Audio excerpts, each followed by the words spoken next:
Iran போர் குற்றம் பண்ணிட்டாங்க. தொடர்ந்து இஸ்ரேல்ல இருக்கக்கூடிய ஹாஸ்பிட்டல்ஸ் மேல எல்லாம் குண்டுகளை போட்டிருக்கிறாங்கன்னு யூஎன்ல இருக்கக்கூடிய ரெப்ரசன்டேட்டிவ், யூஎனுக்குன்னு இஸ்ரேலோட ரெப்ரசன்டேட்டிவ் அலோகேட் பண்ணியிருப்பாங்க இல்லையா, டேனி அவர்கள். ஸோ அவர் தரப்பு ஸ்டேட்மெண்ட் வந்திருக்கு. கடுமையான கோபத்துல பாத்தீங்கன்னா இவர் தரப்பு ஸ்டேட்மெண்ட் வந்திருக்கு. இதுக்கு துருக்கியோட அதிபரான எர்டகன் அவர்கள் தரப்புல இருந்து பாத்தீங்கன்னா ரிப்ளை வந்திருக்கு. ஒரு ஆஸ்பத்திரி மேல போடுறதுக்கே வந்துட்டாங்கப்பா யூஎனுக்கு. இவங்க தினந்தோறும் காசால இது வரைக்கும் 700க்கும் மேற்பட்ட ஆஸ்பத்திரி ஹெல்த் ஃபெசிலிட்டி மேல தாக்குதல் பண்ணிக்கிறாங்க. இவங்க பாத்தீங்கன்னா இப்ப ஆஸ்பத்திரியில அட்டாக் நடந்துச்சுன்னு கம்ப்ளைண்ட் பண்ண வந்துட்டாங்கப்பா. அப்படி பாத்தீங்கன்னா இவர் தரப்பு அப்படியே எப்படி சொல்றது, சலிச்சுக்கிட்டு பதில் சொல்லிக்கிறாரு எர்டகன் அவர்கள் தரப்புல இருந்து. அது கூடவே இந்த ஈரான் இஸ்ரேல் இந்த பிரச்சனை அப்படிங்கிறது பாத்தீங்கன்னா பாயிண்ட் ஆஃப் நோ ரிட்டர்னை நோக்கி போயிட்டு இருக்கு. அதாவது இந்த பிரச்சனை முடிவு அப்படிங்கிறது பாத்தீங்கன்னா ஒருத்தரோட தோல்வியில தான் இருக்கும் அப்படிங்கிறது போல இந்த பாயிண்ட்ல நம்ம புடிச்சுக்க முடியும். நோ ரிட்டர்ன்னா சரி ஓகே இதுக்கு மேல பேசிக்கலாம் தீர்த்துக்கலாம் அப்படிங்கிறது போல ஒரு விஷயமே அதுல தென்பட மாட்டேங்குது அப்படிங்கிற சொல்றாங்க. இது ரொம்ப ரொம்ப பிரச்சனைக்குரியது. ஏன்னா இந்த டேனி அவர்கள்லாம் இருக்கட்டும், இதுக்கு முன்னாடி எல்லாரும் யூஎன்ல உட்காந்து கேள்வி கேட்கும்போது அவர் தரப்புல இருந்து வரக்கூடிய பதில்கள் அது மாதிரி இருந்தது. இந்த ஆஸ்பத்திரி ஃபெசிலிட்டி மேல அட்டாக் பண்றீங்க அப்படி பண்றீங்கன்னு எல்லாரும் கேட்கும்போது அதுக்கெல்லாம் கொஞ்சம் கூட துளி கூட பாத்தீங்கன்னா ரெஸ்பாண்டே பண்ணாம இருந்தாரு. இப்ப அது ரிட்டாலியேஷனா பாத்தீங்கன்னா இப்ப இஸ்ரேலுக்கு நடக்கும்போது இஸ்ரேல் அதே போல பேசும்போது மற்ற நாடுகள்லாம் எப்படி இஸ்ரேலுக்கு ஆதரவா குரல் கொடுக்க முடியும் அப்படின்ற கேள்விகள் வருது. எது எப்படியோ ஈரான் இஸ்ரேல் இந்த பிரச்சனை மிக தீவிரமா போயிட்டு இருக்கு அப்படிங்கிற மட்டும் புரிஞ்சுக்க முடியுது. இதுல ஈரான் இப்ப வரைக்கும் 520 மிசைல்களை பாத்தீங்கன்னா எங்க மேல ஏவி விட்டுருக்காங்க. இதுல 25 மிசைல்கள் தான் பாத்தீங்கன்னா இஸ்ரேலுக்குள்ளேயே விழுந்திருக்கு. 5% கம்மி தான் அப்படிங்கிறத பாத்தீங்கன்னா இஸ்ரேலோட கேபினெட் செக்ரட்டரி யோஷி அவர்கள் தரப்பு ஸ்டேட்மெண்ட் வந்திருக்கு. இது 5% தான் உள்ள விழுந்திருக்கு. 5%க்கான இம்பாக்ட் இந்த அளவுக்கு மக்கள் மத்தியில இருந்து வெறுப்புணர்வுகள் வந்துகிட்டு இருக்கு அப்படின்ற கேள்விகள் இருக்கு. ஏன்னா இப்ப தொடர்ந்து ஈரான் இஸ்ரேல் மேல அட்டாக் பண்ணதை ஃபர்ஸ்ட் பார்க்க ஆரம்பிச்சிடலாம். ஏன்னா இதுல பார்க்கும்போது சில விஷயங்கள்லாம் தெரிய வரும். இவர் சொல்லக்கூடிய ஸ்டேட்மெண்ட்டும் இது நடக்கக்கூடிய விஷயங்களும் எப்படி இருக்கு, இல்ல உக்ரைனுக்கு ட்ரைனிங் கொடுத்தவங்க தான் இப்ப இஸ்ரேலுக்கு ட்ரைனிங் கொடுக்குறாங்களா ஸ்டேட்மெண்ட் கொடுக்கறதுக்கு அப்படிங்கிற சந்தேகங்கள் வந்துடும். ஏன்னா அப்படியே நடக்குது. உக்ரைன்ல என்னெல்லாம் நடந்துச்சோ அது அப்படியே இங்க இஸ்ரேல்ல நடக்குது. அப்படியே ஈயட்சாங்காட் மாதிரி நடக்குது. ஒரு டிட்டோ எந்த சேஞ்சுமே இல்லை. ஏன்னா லைனா செய்திகள் பார்க்கும்போது உங்களுக்கு எக்ஸாக்டா என்ன நடக்குன்னு தெரிய வரும். இப்போ ஐஆர்சிசி தரப்புல இருந்து பாத்தீங்கன்னா புதுசா அனௌன்ஸ் பண்ணியிருக்காங்க. ஈரானோட ரெவல்யூஷனரி கார்ட் கார்ப் இருக்காங்க இல்லையா, அவங்க தரப்புல இருந்து ஸ்டேட்மெண்ட்ஸ் வர ஆரம்பிச்சிருக்கு. என்ன சொல்லிக்கிறாங்கன்னா, நாங்க முறையா அவங்கள பொறுத்த வரைக்கும் இஸ்ரேலுங்கிறதே ஆக்குபைட் டெரிட்டரி தான் பட் முழுவதுமே. பட் ஆனா அவங்க என்ன சொல்லிக்கிறாங்கன்னா, ஆக்குபைட் டெரிட்டரிக்குள்ள முறையா நாங்க காம்பேட் ட்ரோன்களை பயன்படுத்தி இருக்கிறோம். அதாவது காம்பேட் ட்ரோன்களை பயன்படுத்தி அதுல இருந்து ஏர் டு ஏர் மிசைலை லான்ச் பண்ணி தாக்குதலை நடத்தி இருக்கிறோம் அப்படிங்கிறது போல அவங்க தரப்பு ஸ்டேட்மெண்ட் வந்திருக்கு. எப்படி இஸ்ரேல் விமானங்களை எடுத்துட்டு ஒரு இடத்துல மிசைல் ஸ்ட்ரைக் பண்றாங்களோ இப்ப அதே போல ஈரான் ட்ரோன்களை எடுத்துட்டு அந்த பகுதி இஸ்ரேலோட பகுதிகளுக்குள்ள பாத்தீங்கன்னா மிசைல்ஸ் லான்ச் பண்ணி விட்டுட்டு இருக்காங்க. இப்போ இருதரப்புலயும் பாத்தீங்கன்னா ஏர் சூப்பர்மர்சியை காமிச்சுக்கிட்டு இருக்காங்க. இருதரப்புலையும் ஏர்லயும் பாத்தீங்கன்னா நான் தான் ஆளுமை செலுத்தும் அப்படிங்கிறது போல இப்ப ஏர் பேட்டில் பெருமளவில் என்கேஜ் ஆயிருக்கு இருதரப்புலையுமே. இப்ப ஈரானும் சும்மா இல்லை அப்படிங்கிறது பாத்தீங்கன்னா மிக பெரும் சேதத்தை ஏற்படுத்திட்டு இருக்காங்க. ட்ரோன்கிறதே சீப்பான காசு தான் ஃபைட்டர் ஜெட்டை கம்பேர் பண்ணும்போது. அதுல மிசைல்களை ஏவுறாங்க அப்படின்னா மிக பெரும் அளவில் இழப்புகள் ஏற்படும் அப்படிங்கிற மாற்று கருத்துல. அடுத்த மிக முக்கியமான தாக்குதல் அப்படிங்கிறது பாத்தீங்கன்னா ஹைஃபால நடந்திருக்கு. இஸ்ரேலோட ஹைஃபால கடந்த 2 நாளா பாத்தீங்கன்னா அதிக அளவுல சக்சஸ்ஃபுல் ஹிட்ஸ் நடந்துகிட்டு இருக்கு. இப்ப வரைக்கும் பாத்தீங்கன்னா அதாவது தாக்குதலோட சக்சஸ் ரேட் எப்படி சொல்றது, எக்ஸாக்டா அவங்க நினைக்கக்கூடிய இலக்குகள் மேல தாக்குதல் பண்றாங்க இல்லையா, இதோட ரேட் பாத்தீங்கன்னா இன்க்ரீஸ் ஆயிட்டே இருக்கு அப்படிங்கிறாங்க. துல்லியத்தன்மை மிசைல் ஏவுறாங்க, 10 மிசைல் ஏவுறாங்கன்னா முதல்ல 1 மிசைல் விழுந்தது, அதுக்கப்புறம் 5 மிசைல் விழுகுது, இப்ப 6 மிசைல் விழுகுது அப்படிங்கிறது போல அந்த ரேட் பாத்தீங்கன்னா இன்க்ரீஸ் ஆயிட்டு இருக்கு. சக்சஸ் ரேட் இஸ்ரேல ரீச் ஆகிற சக்சஸ் ரேட் இன்க்ரீஸ் ஆயிட்டே இருக்குன்றாங்க. இதனால 27 நபர்கள் காயமடைஞ்சிருக்கிறாங்க. 3 நபர்கள் கிரிட்டிக்கலான சூழ்நிலையில இருக்கிறாங்க அப்படிங்கிற சொல்றாங்க. அது மட்டும் இல்லாம ஹைஃபால இந்த மினிஸ்ட்ரி ஆஃப் இன்டீரியர் பில்டிங் இருக்கும் இல்லையா, ஸோ அதுக்கு பக்கத்துல பாத்தீங்கன்னா தாக்குதல் நடந்திருக்கு ஹைஃபா பகுதியில. அது மட்டும் இல்ல மத்திய பகுதி இந்த டெல் அவீவ் பகுதியில இருக்கு இல்லையா, ஸோ அங்கெல்லாம் தாக்குதல் நடந்திருக்கு. அங்க ஒரு ஸ்கூல் இருந்திருக்கு, அது மேல டைரக்டான ஒரு ஹிட் நடந்திருக்கு. அதாவது ஸ்கூலை குறி வச்சு ஈரான் அடிச்சிருக்காங்களா அப்படின்ற கேள்விகள் வருது. இல்ல இஸ்ரேலோட இன்டர்செப்டார் விழுந்துருச்சா அப்படிங்கிறது போல ஒரு கோணங்கள்லயும் பார்த்துட்டு இருக்காங்க. இல்ல எப்படி வந்து ஸ்கூலு யூஎனோட ஃபெசிலிட்டிக்கு அண்டர் கிரவுண்ட்லாம் பங்கர் வச்சிருக்காங்கன்னு காசால இஸ்ரேல் குற்றச்சாட்டு வச்சாங்க. ஸோ அதே போல ஈரானும் இது போல ஸ்கூலுக்கு அடியில பங்கர் இருந்தது, அதனால நாங்கள் அடிச்சோம் அப்படிங்கிறது போல இஸ்ரேல் சொன்ன டாபிக் எல்லாத்தையும் அப்படியே வந்து பாத்தீங்கன்னா காப்பி பேஸ்ட் பண்ணி ஈரான் தரப்புன்னு சொல்லுவாங்களா அப்படின்ற கேள்விகள் வர ஆரம்பிச்சிருக்கு.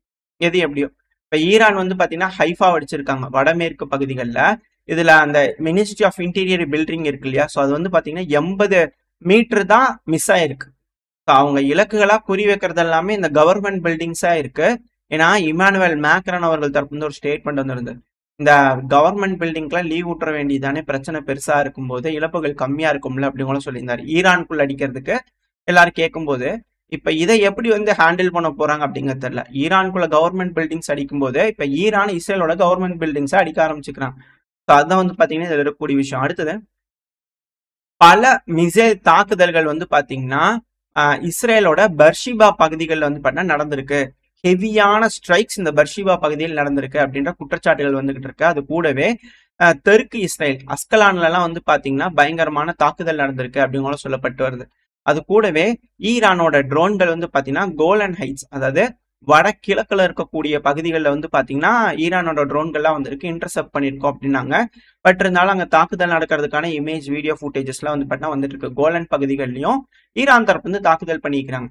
அது மட்டும் இல்லாம இப்ப வரைக்கும் ஈரான் ஹையஸ்டா ஒரு வேவ்ல இந்த லேட்டஸ்டா நடந்த தாக்குதல்ல ஹையஸ்டா ஒரு வேவ்ல 25 மிசைல்கள் கிட்ட ஏவி விட்டுருக்கலாம் அப்படிங்கிற சொல்லப்பட்டு வருது. ஸோ அப்ப லான்ச் ரேட் 5% கீழே இருக்குதா இல்ல அதிகமா இருக்கா அப்படிங்கிறத திரும்ப அவர் தரப்பு வந்து கிளாரிஃபை பண்ணுவார் அப்படிங்கிற பல அனலிஸ்ட் வந்து எதிர்பார்ப்புகள் இருக்கு. ஸோ வெயிட் பண்ணி பார்ப்போம்.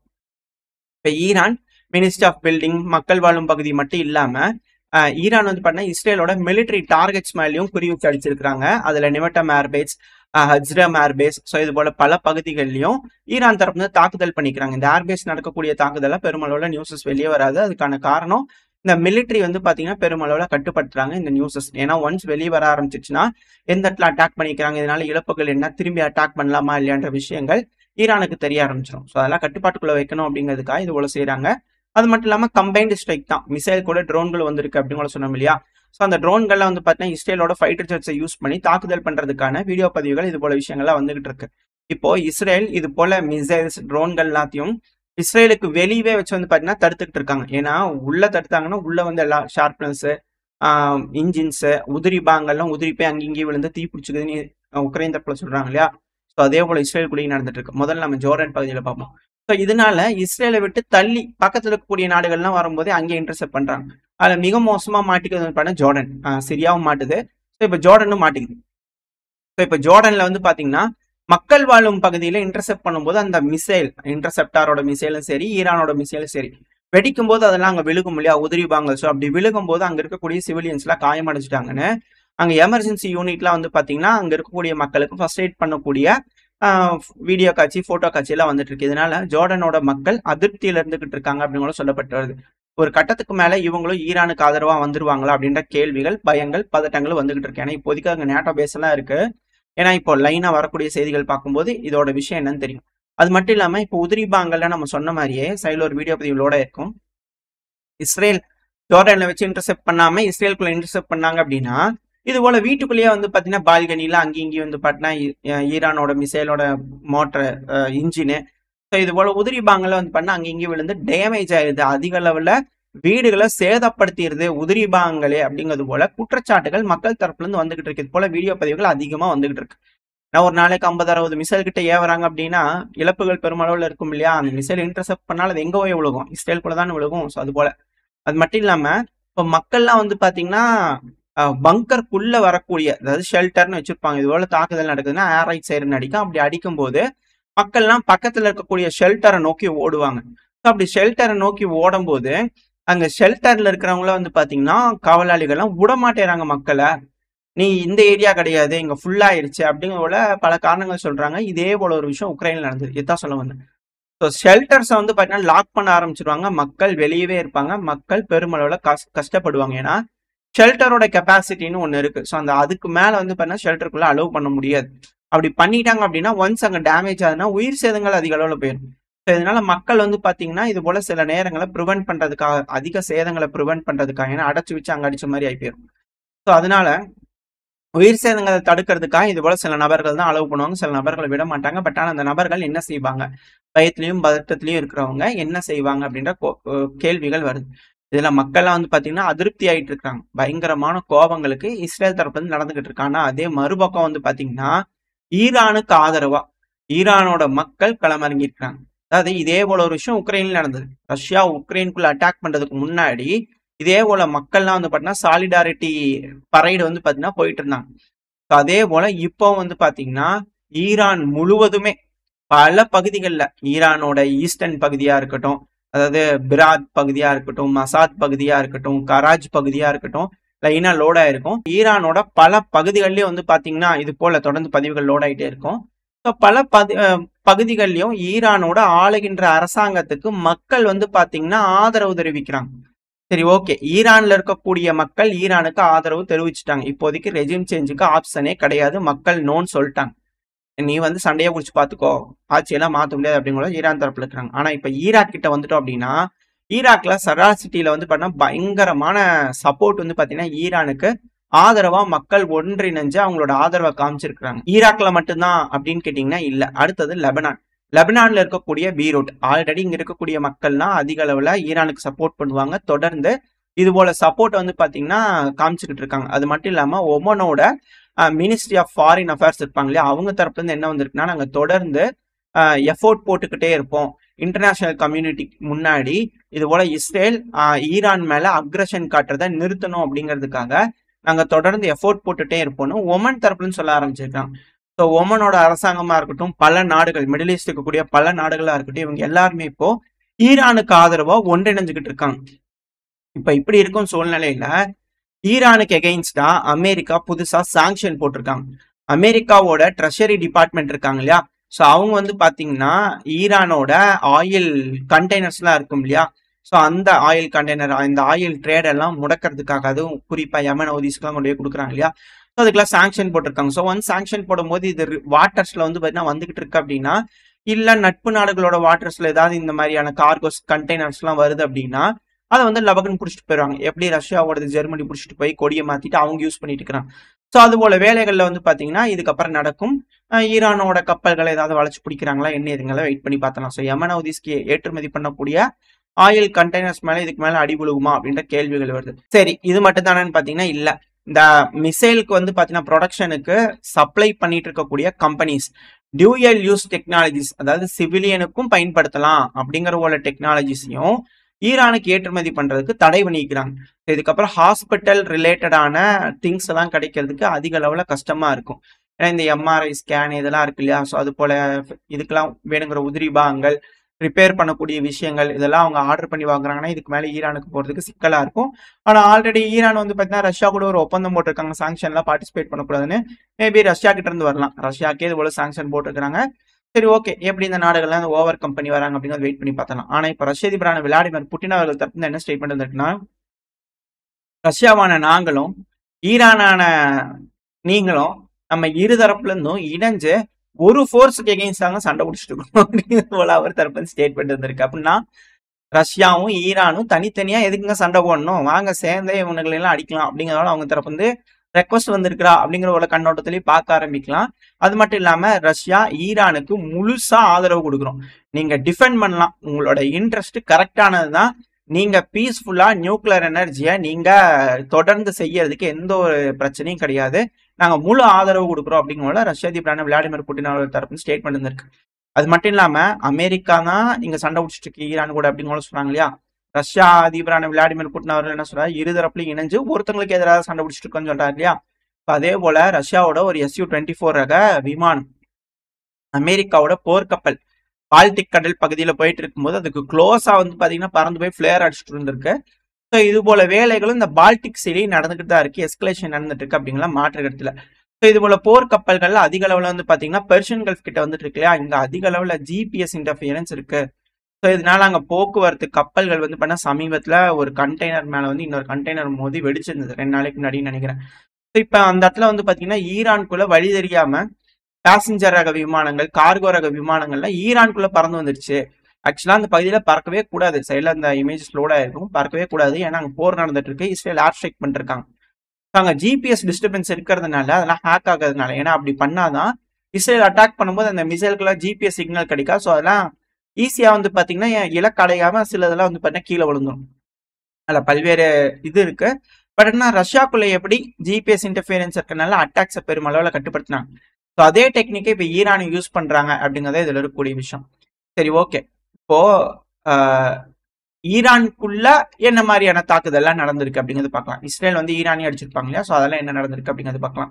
முதல்ல இஸ்ரேல் வந்து பாத்தீங்கன்னா ஈரானி அடிச்சுக்கிறாங்க, லெபனானி அடிச்சுக்கிறாங்க. ஒருவேளை லெபனான் சாலிடாரிட்டியை காமிச்சதுனால ஒரு அட்டாக் பண்ணிட்டாங்களா அப்படின்ற கேள்விகள் வருது. ஏன்னா லெபனானோட தெற்கு பகுதிகளில் பல இடங்கள்லயும் இஸ்ரேல் தரப்புல இருந்து ஏர் ஸ்ட்ரைக் பண்ணிக்கிறாங்க.